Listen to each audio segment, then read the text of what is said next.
Muy buenas tardes, ¿cómo están todos? Bueno, esperamos que este nuevo encuentro del viaje de Mati sea de gran aporte para todos y nos deje con las baterías recargadas para este caminar que llevamos en la parte educativa en este 2020 que nos ha correspondido vivir con el COVID-19. Entonces, 2019, estamos conviviendo con él, estamos en pandemia, cerrando un año escolar con los conversadores que vamos a estar hoy. Todos estamos cerrando año escolar, aunque tenemos otras personas que están en plena mitad de año, pero nuestros procesos de educación están enfrentados básicamente a los mismos retos.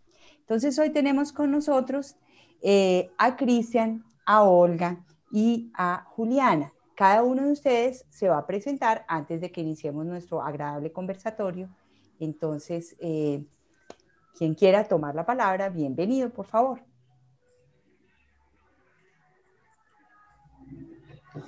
Bueno, inicio yo. Mi nombre es Olga Pineda, soy maestra, trabajo acá en el municipio de Marinilla en una vereda hermosa que se llama Llanadas.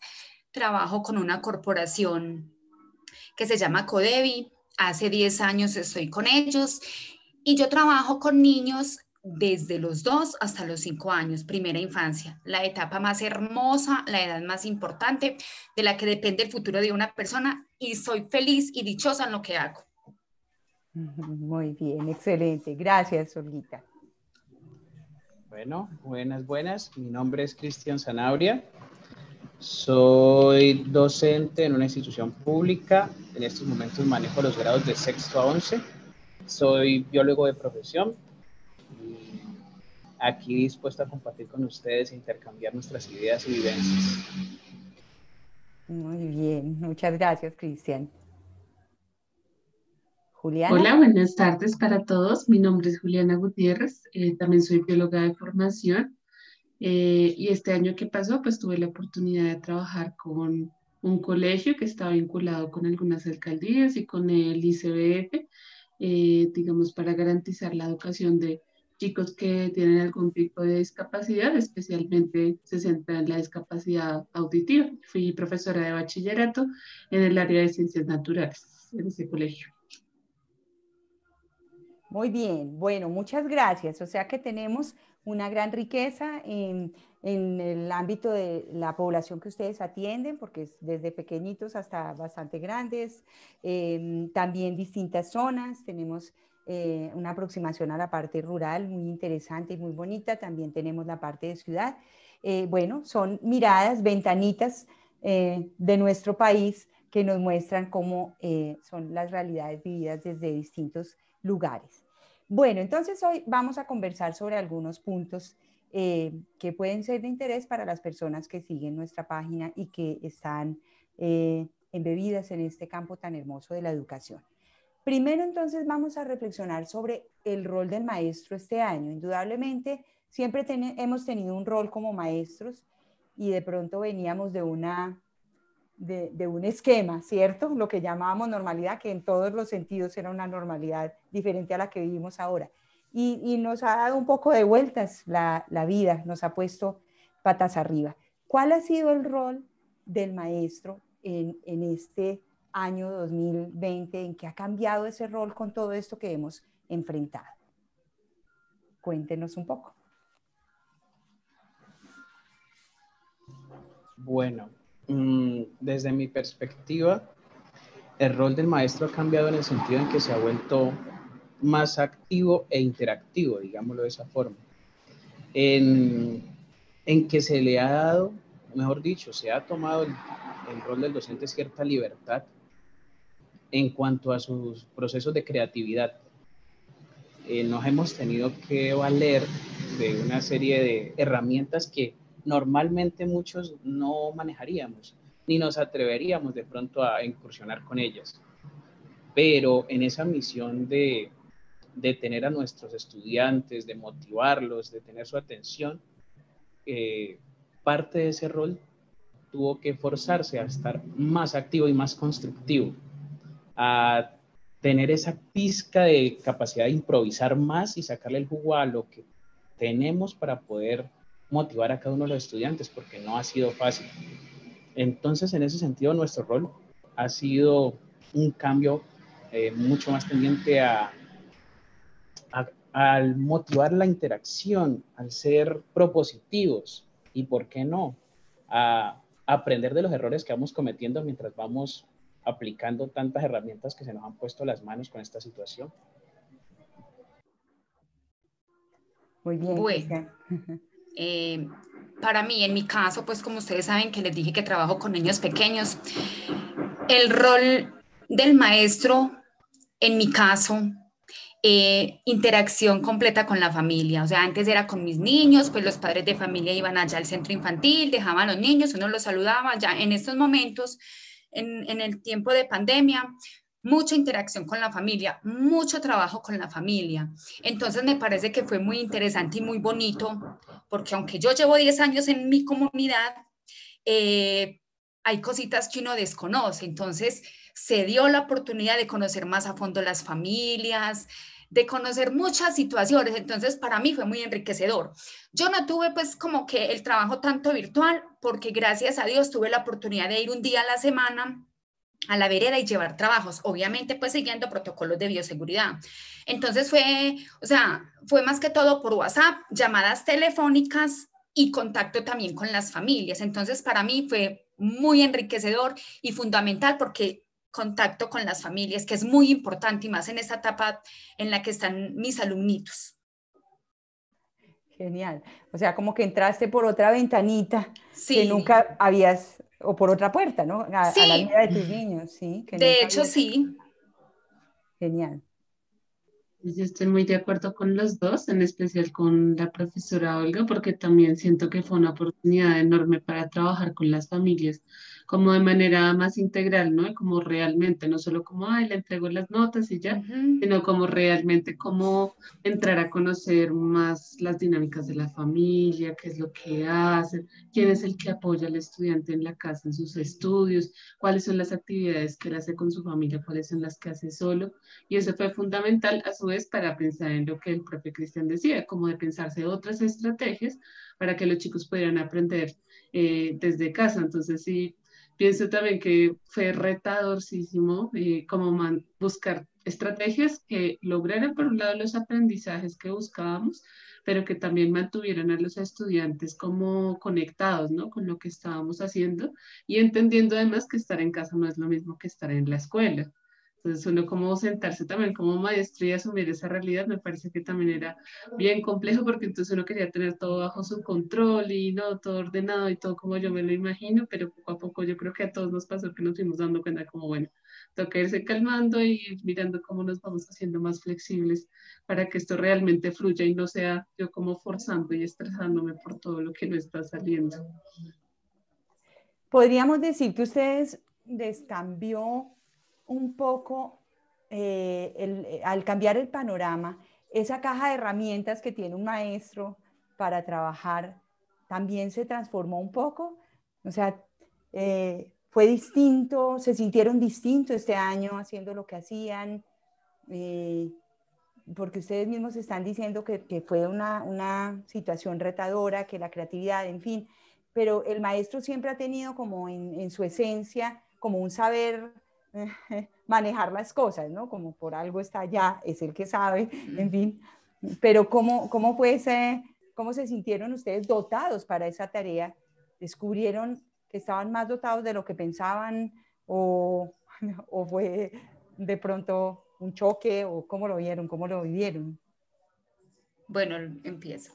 Al principio yo sentía un poco de temor, porque yo el trabajo siempre lo realizaba pues con mis chiquitos hermosos, ¿cierto? Entonces ya entrar también a trabajar con las familias, sentarme a pensar, porque en realidad uno como maestro tiene que no hacer las cosas por hacerlas, como por llenar, como bueno, tengo que cumplir, ya cumplí, listo. No, sentarme y en realidad reflexionar y pensar en cada una de las familias, pensar en los procesos, en las situaciones que al estar con ellas, al compartir con ellas, pensar en las situaciones y en aquellas cosas que en realidad les iban a servir. Entonces, al principio yo sentí miedo, yo no les voy a decir que no, inseguridad también sentí, pero como dice Juliana, pues a uno también le toca irse calmando, respirar profundo, porque es que si no, entonces, Dios mío bendito, entra uno, o sea, se estresa uno, ¿no? Entonces, sí, fue muy lindo y sentarme, pensar, como yo les dije, hicimos un trabajo con relación a las habilidades socioemocionales con esas familias, trabajamos 8 habilidades,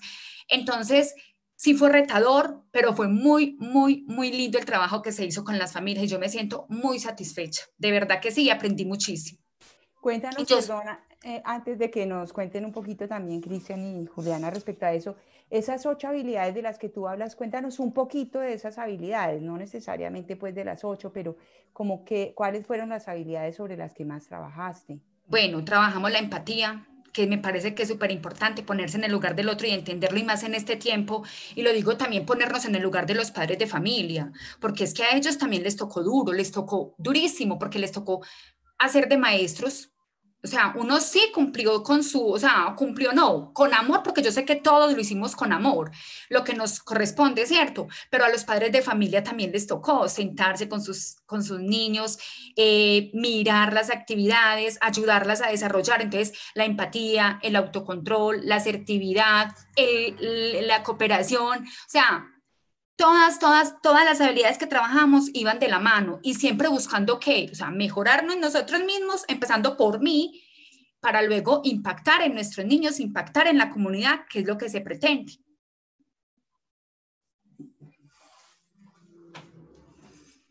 Muy bien, ok. Ahora entonces nos pueden contar, Juliana y Cristian, también un poco esa caja de herramientas con la que estaban dotados. Dio la vuelta, se revolcó. Bueno. Bueno, pues en el caso mío fue muy particular porque al momento de ingresar en materia con esto de la pandemia, pues creo que en nuestra institución los profesores entramos como con mucha gana, con mucha energía y de pronto en esa misma energía que llevábamos como que le subimos mucho al nivel de muchas cosas. Estaban muy hiperactivos los profesores. Y sobre la marcha, en el primer mes nos dimos cuenta de que teníamos que manejar un poco más los tiempos entre nosotros mismos.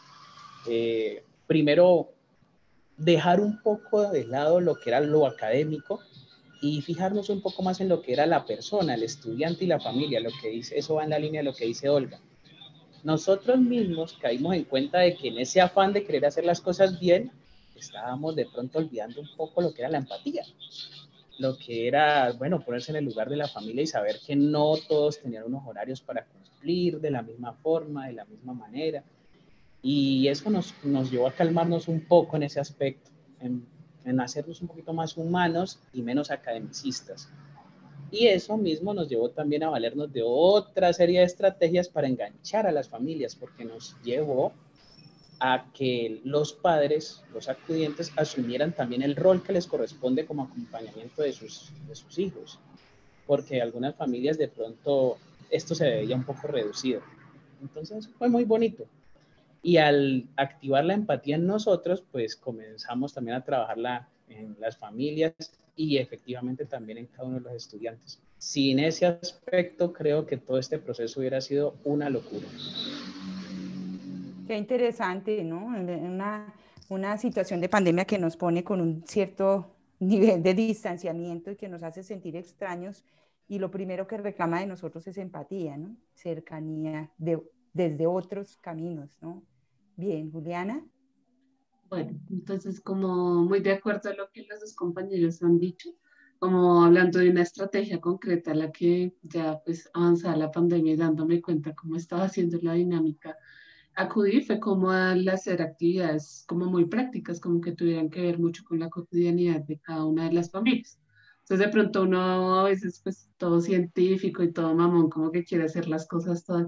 Bueno, entonces vamos a clasificar estos bichos que están aquí en su casa y profe, ¿qué es eso? Yo ni sé qué es eso y bueno, entonces más bien uno, bueno, pensemos a ver qué tienen los chinos en la casa y hagamos las cosas con lo que hay en la casa. Entonces clasifique las frutas y las verduras, eso qué parte de la planta es, o haga la ensalada con su papá y dígame eso qué tipo de mezcla es, no sé, cómo pensarse cosas que de verdad hicieran. Además, eso es un planteamiento que uno tiene que hacerse como docente, ¿no? Como hasta qué punto el conocimiento que yo doy realmente es importante y significativo para los pelados.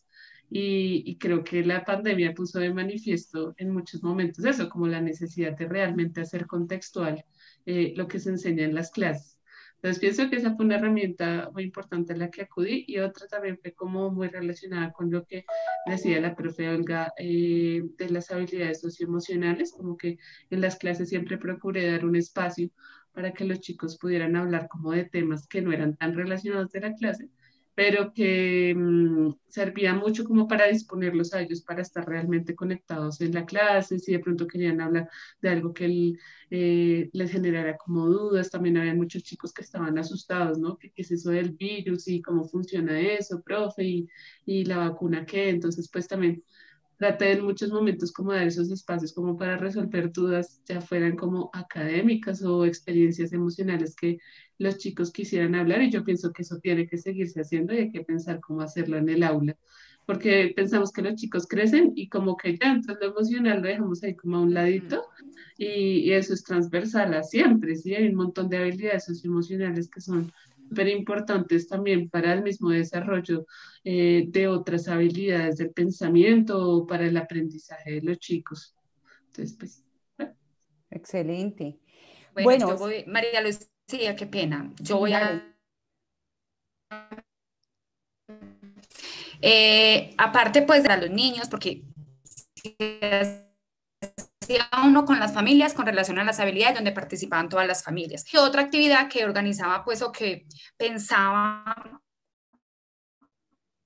para los chiquitos. Entonces, también con qué lo hacía, con materiales que ellos mismos tuvieran en la casa, como decía la compañera Juliana, que no tuvieran que salir a comprar, o si en el centro infantil había, se les facilitaba también para que ellos realizaran eso de la creatividad de los niños en la edad.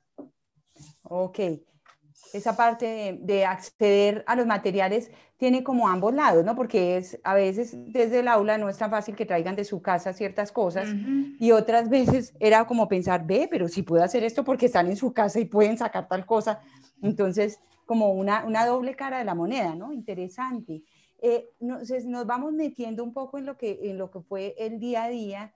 Cuéntenos un poco de los retos, o sea, qué cosas les parecieron para ustedes realmente retadoras dentro de las situaciones que vivieron, que tienen que ser muchas, innumerables. Cuéntenos un poco cómo fue eso. Bueno, inicio.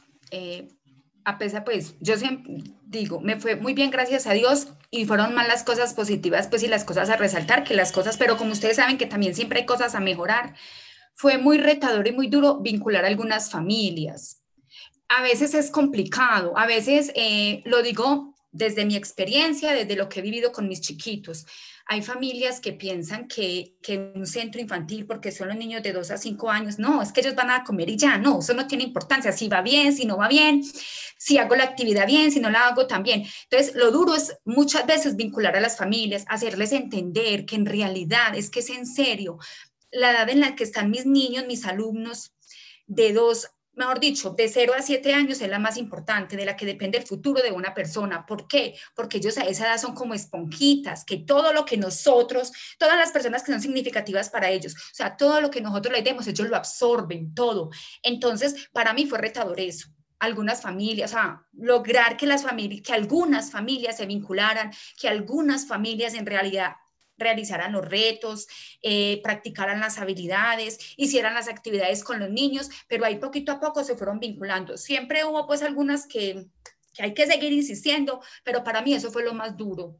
Eso, a veces me sentía Sería, como frustrante uno ver, o sea, uno dándolo todo y hacerlo todo con amor, porque sí, lo hago todo con amor y lo entrego todo con amor, pero a veces también me sentía frustrada, por ejemplo, en las llamadas, porque también hacía llamadas a las familias, entonces a veces yo decía, Dios mío, como que no me daban hasta ni ganas de llamar, pero obviamente llamaba, porque es que hay que insistir, a eso estamos llamados, insistir, persistir y nunca desistir, pero para mí eso fue como lo más duro.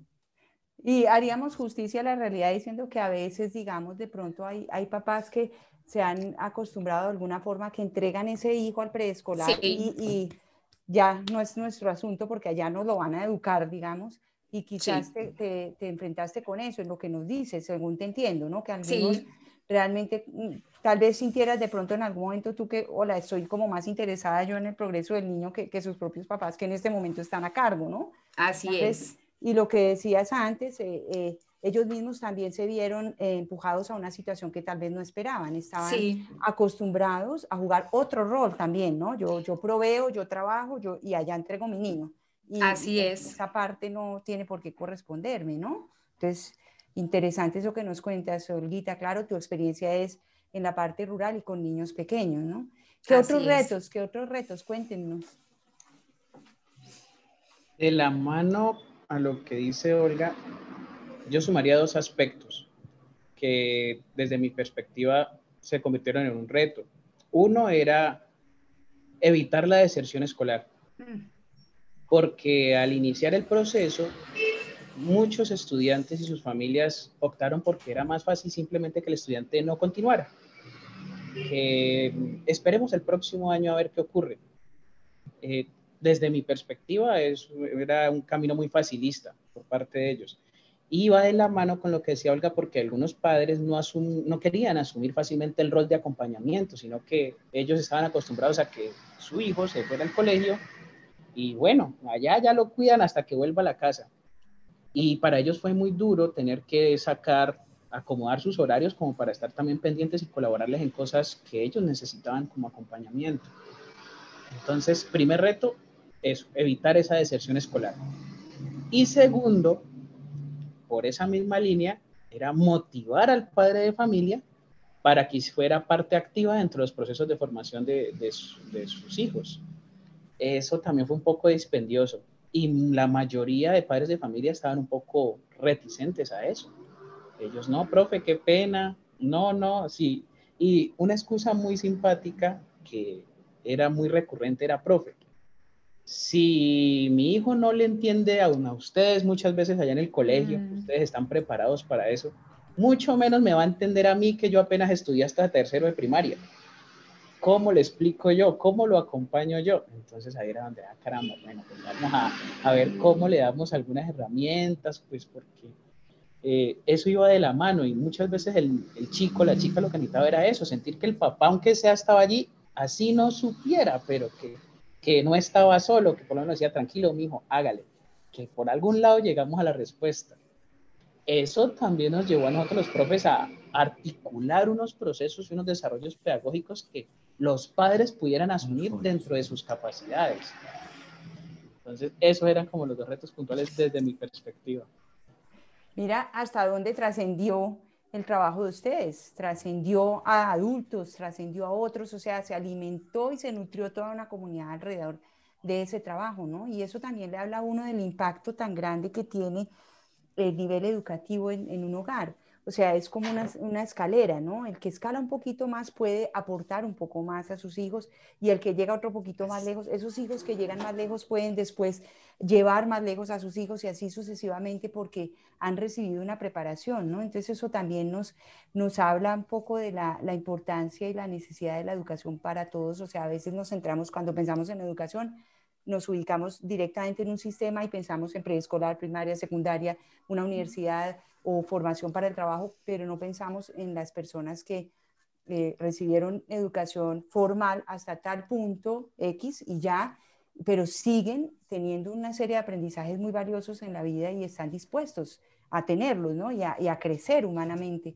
Y esta situación también llevó a que esos brochazos de la escuela, del colegio, llegaran hasta los hogares eh, de una manera muy peculiar, ¿no? Fíjense cómo todos esos retos tienen una doble cara, son retos que se transforman en oportunidades. Es bien interesante lo que nos van contando ustedes.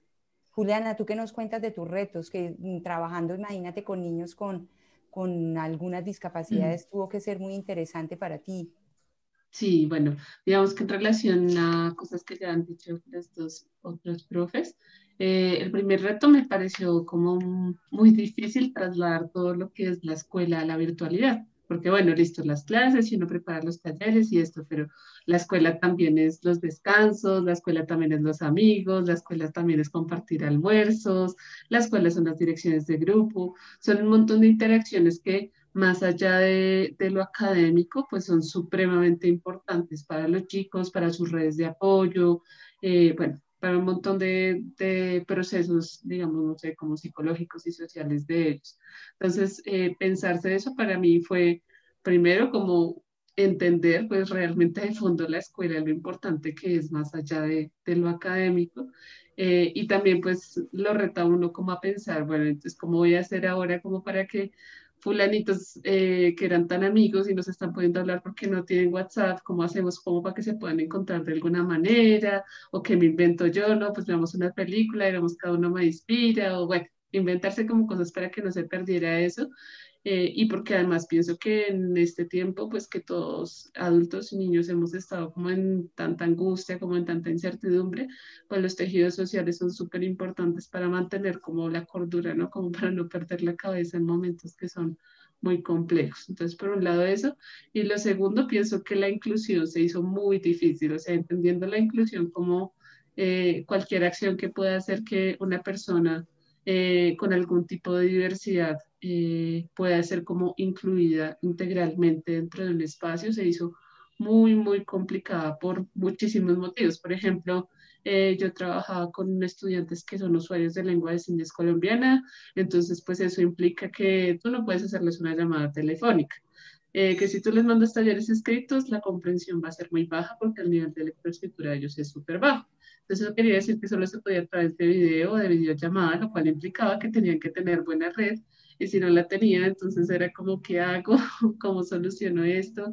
¿Qué hacemos con este chiquito? Entonces, bueno, poco a poco ahí fuimos buscando estrategias, pero realmente sí fue muy, muy retador también, por ejemplo, con los chicos que tenían algún tipo de discapacidad intelectual, porque ellos dependen mucho como de la interacción, no sé, como de yo a yo con el otro para la comprensión y pues como para él ir fortaleciendo todas estas habilidades que uno trabaja en el aula.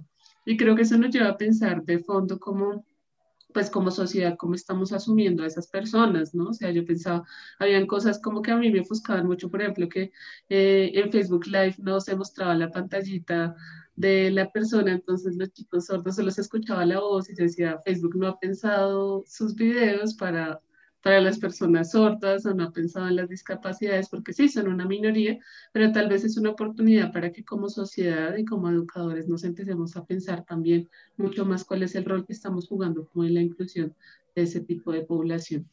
Entonces, pues eso es lo que yo viví como educadora de este tipo de chicos. Muy interesante.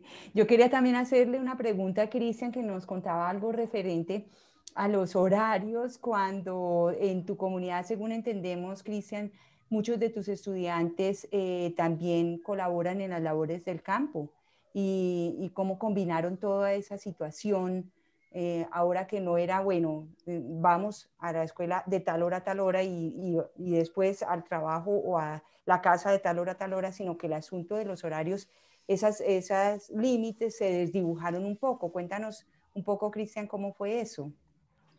Bueno, en el sentido de los horarios, cuando recién iniciamos el proceso, teníamos definido nuevo, los horarios van a ser de este a este, con jornada definida, un cronograma muy bonito ahí en el papel, pero cuando comenzamos a trabajar con los muchachos nos dimos cuenta de que no, la mayoría de ellos comenzaron a dedicarse al trabajo de campo en la jornada del día y ya venían a conectarse o a tener acceso, ya era tipo después de las 5 de la tarde, cuando supuestamente la jornada del profesor ya había finalizado. Es decir, que el profesor atendía a unos 5 o 6 estudiantes en la jornada que correspondía y los otros 12, 18 se conectaban después. Y eso teniendo en cuenta otro asunto, y era la conexión del estudiante, porque no todos tenían cobertura, entonces tenían que bajar 2 kilómetros hasta un punto donde cogieran señal para poderse comunicar con nosotros. En el primer momento, pues los profesores como que chocamos con eso y bueno, y fue un proceso difícil porque algunos no estaban dispuestos a ceder su tiempo para atender por fuera de un horario y, y era muy desgastante.